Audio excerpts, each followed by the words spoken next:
Hello viewers, I am Dr. Rabiul. I work as a lecturer in pathology in a medical college hospital, and I am making this video for my students and also for you. Hope someone finds this helpful.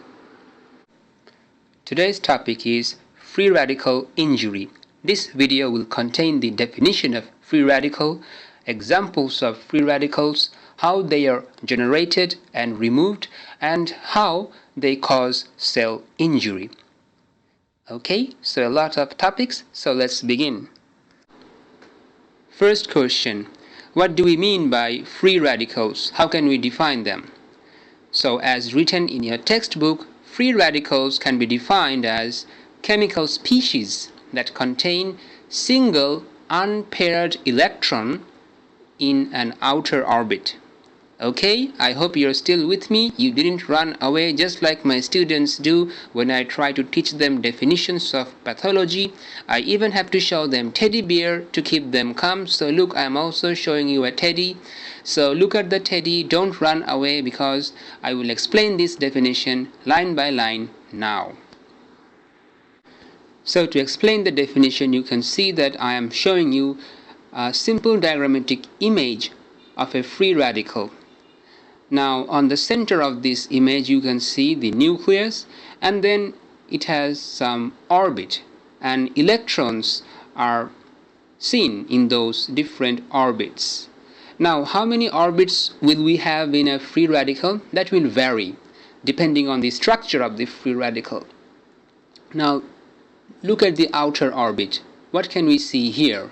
In this particular free radical we can see that it has two pairs of electron on the outer orbit and also a single or unpaired electron on its outer orbit.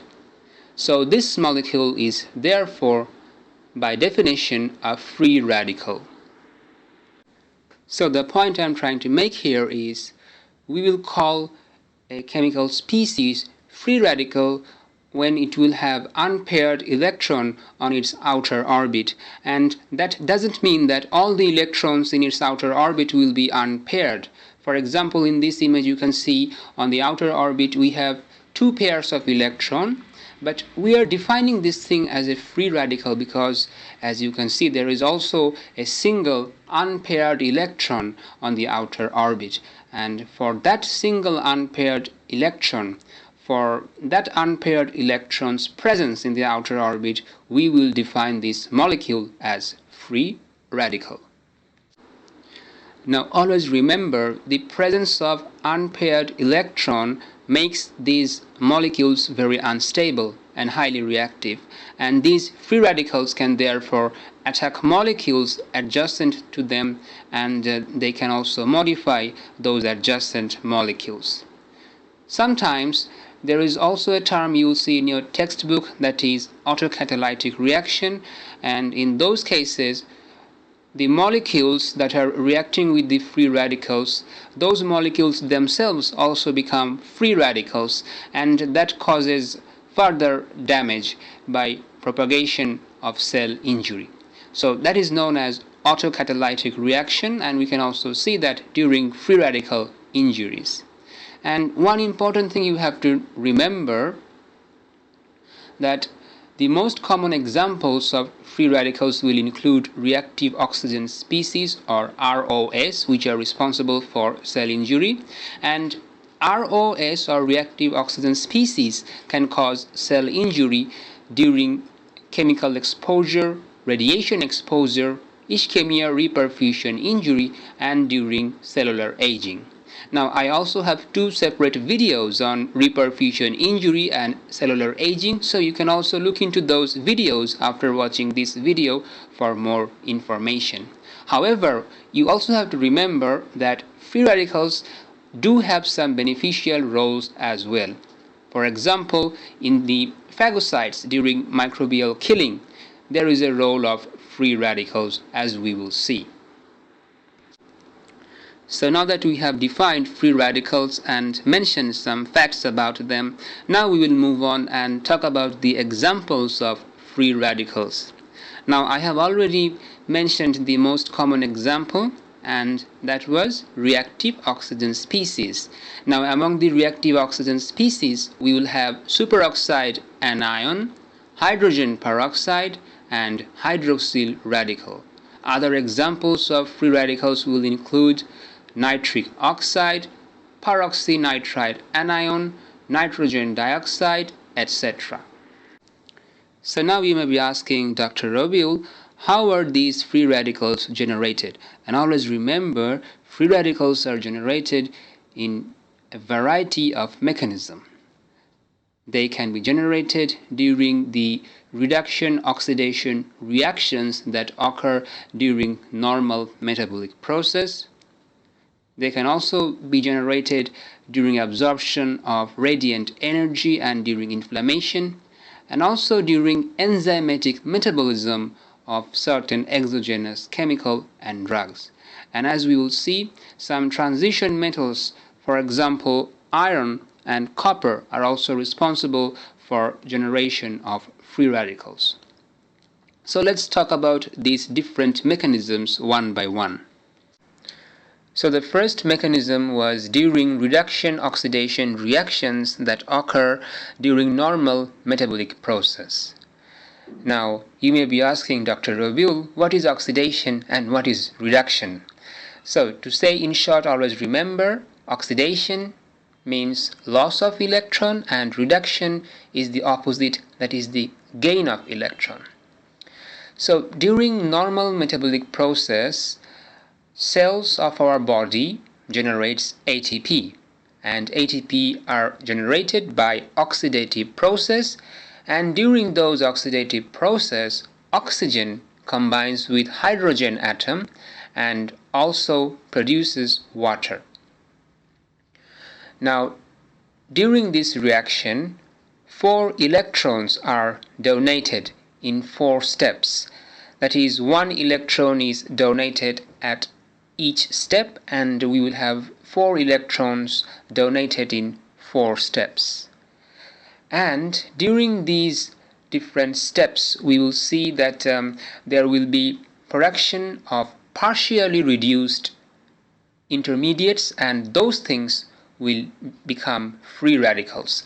And we will give them different names depending upon the number of electrons that has been transferred. For example, superoxide will be formed by transfer of 1 electron. Hydrogen peroxide will be produced by transfer of 2 electrons, and hydroxyl radical will be produced by transfer of 3 electrons respectively. So here I am showing you a diagrammatic image depicting those 4 steps during which 4 electrons will be transferred to produce water or H2O from oxygen. So on the far left you can see the oxygen molecule. From oxygen, first we will have generation of superoxide, and this thing can happen by auto-oxidation. Now, auto-oxidation will be seen in the electron transport reaction that occurs inside the mitochondria, and also you can see that a superoxide can also be produced by enzymatic reactions that will include certain enzymes like xanthine oxidase and cytochrome P450 that are located in the mitochondria and also in the cytosol. On the next step, you can see that superoxide will be catabolized, and that will then produce hydrogen peroxide by transfer of 2 electrons. And we can also see that a special enzyme will be involved in this second step, and that is superoxide dismutase. Now, in your textbook, you will also see that a superoxide dismutase enzyme that will include both manganese superoxide dismutase and copper zinc superoxide dismutase, and these 2 enzymes will have different location. For example, manganese superoxide dismutase is located inside the mitochondria, whereas copper zinc superoxide dismutase will be found inside the cytosol. So that's an important thing to know. Moving on to the third step, here we can see that hydroxyl radicals will be produced from hydrogen peroxide. So always remember, hydroxyl radicals can be produced in two ways. The first mechanism is from hydrogen peroxide, and that involves a reaction known as Fenton reaction. And we will talk about Fenton reaction in details after a while. But also notice that hydroxyl radicals can be also produced from water too, and that will happen during radiolysis. So also keep that thing in your mind, that hydroxyl free radicals can be produced in two ways. They can be produced from hydrogen peroxide during the transfer of the 3 electron, and also hydroxyl radicals can be produced from water during radiolysis. And finally, on the fourth step, you can see that there is production of water from hydroxyl radical. The next mechanism of free radical generation is during absorption of radiant energy. For example, absorption of ultraviolet light and X-rays. Now, we have already given one example. We have seen that ionizing radiation can hydrolyze water into hydroxyl ion and hydrogen free radicals, and we have already mentioned that in the previous diagram by denoting it as radiolysis. The next mechanism of free radical generation occurs during inflammation. Always remember, during inflammation, leukocytes become activated and they carry out some precise reaction in their plasma membrane multiprotein complex, and those reactions involve the use of NADPH oxidase enzyme as well. And also, intracellular oxidases, for example, xanthine oxidases, generate superoxide anion as well. Metabolism of exogenous chemicals or drugs can also generate free radicals. For example, we can get free radicals from enzymatic metabolism of carbon tetrachloride. The next mechanism of free radical generation will include transition metals, for example, iron and copper, and these transition metals either donate or accept free electrons during various intracellular reaction and catalyze the formation of free radicals. So now we will talk about Fenton reaction. Recall we had mentioned the name Fenton reaction when we were talking about generation of hydroxyl free radicals previously.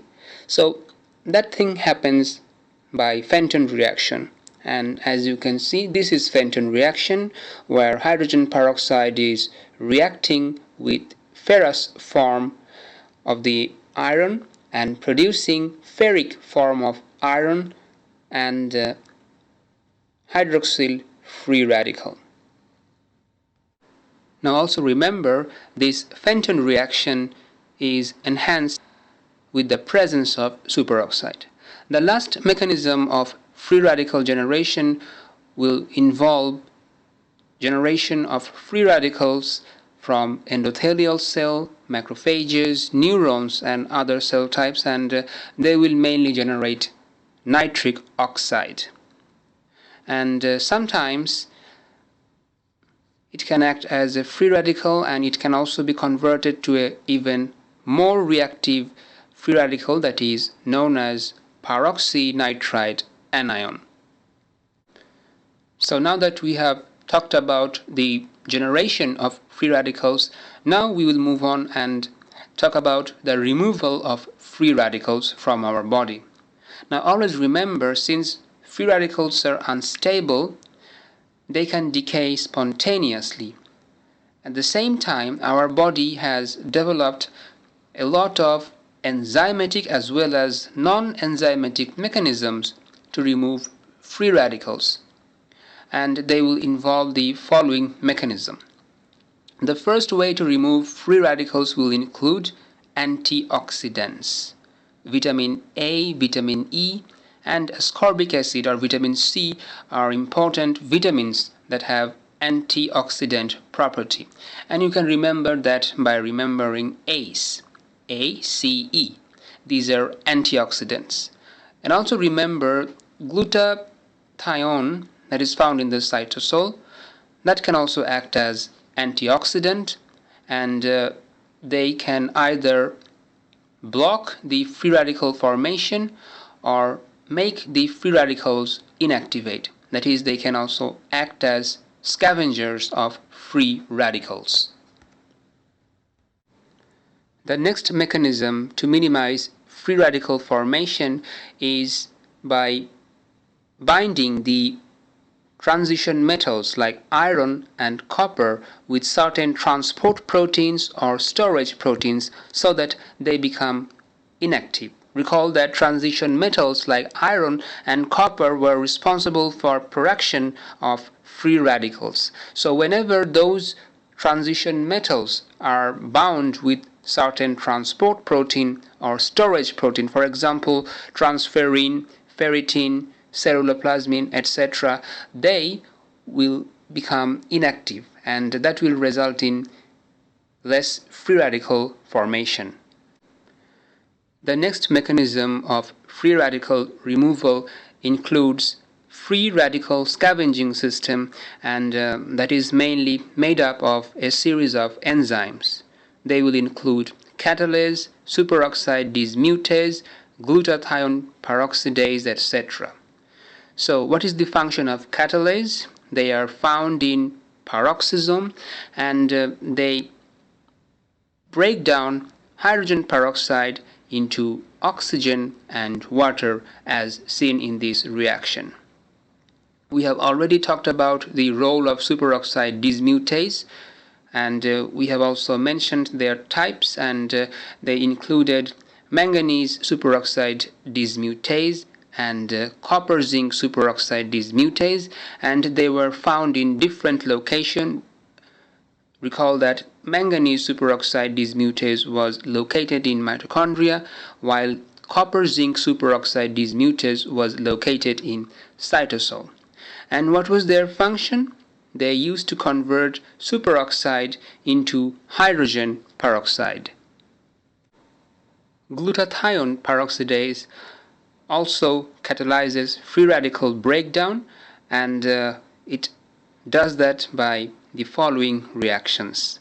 So these are the reactions of glutathione peroxidase, and you can see that we have reduced glutathione as well as oxidized glutathione seen in these reactions, and their ratio, the ratio of oxidized glutathione to reduced glutathione, is, as a matter of fact, a reflection of oxidative state of the cell. So the examiners are very fond of asking this type of question, that what reflects the state, the oxidative state of a cell, and then the answer will be the ratio of oxidized glutathione to reduced glutathione. So also keep that thing in your mind.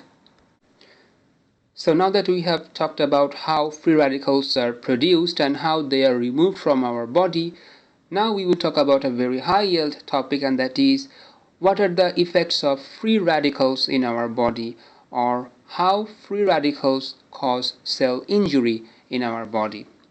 Now always remember, the effects of free radical in our body is very widespread. However, we can see that they can cause cell injury by mainly three types of reaction, and this is very high yield information. The examiners are very fond of asking this question: how does free radicals cause cell injury? So first you have to remember that they can cause cell injury by three reactions. They are lipid peroxidation in the membranes. The second way is by oxidative modification of proteins, and the third mechanism is by DNA damage. So let's talk about these three reactions or mechanisms one by one. So the first mechanism was lipid peroxidation in the membrane.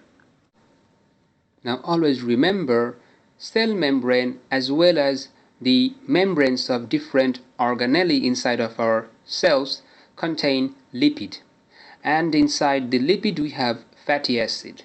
Now what happens here is the free radicals target the double bonds of the unsaturated fatty acid, and particularly the hydroxyl radical are mainly involved in lipid peroxidation, and they will attack the double bond in the unsaturated fatty acid. And what will be the end result of that? The interaction of the lipid and the free radical will produce peroxides, and these things will be unstable, they will be reactive, and sometimes they will also result in autocatalytic reaction that we had talked about in the first part of this video. And that means more and more free radicals will be produced, and that will propagate the damage further, and that will all result in serious membrane damage.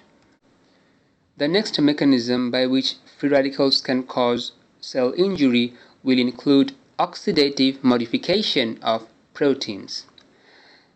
Now, free radicals can enhance oxidation of amino acid side chains of the protein, and that will result in formation of covalent bond, for example disulfide bond between proteins, and that will result in formation of protein-protein cross-link.